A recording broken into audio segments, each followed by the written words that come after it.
आता बातमी नांदेडमधून आहे। नांदेडच्या माळेगाव यात्रेत दरवर्षी विविध प्राण्यांची खरेदी विक्री मोठ्या प्रमाणात होत असते। यंदाच्या यात्रेत 1.25 कोटी रुपये किंमत असलेला उस्मानाबादी जातीचा बोकड विशेष आकर्षण ठरलाय। यवतमाळ जिल्ह्यातील अंबाळीमधील रमाकांत यादव कळे यांनी हा बोकड विक्रीसाठी माळेगाव यात्रेत आणलाय। हा बोकड पूर्णतः आकर्षक काळ्या रंगाचा आहे आणि त्याच्या पाठीवर पांढऱ्या रंगात उर्दूमध्ये अल्लाह असं चिन्ह लिहिल्यासारखं पाहायला मिळतंय।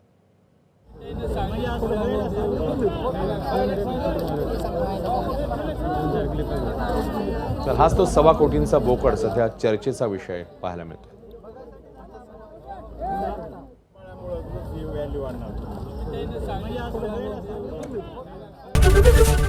एबीपी माझा, उघडा डोळे बघा नीट।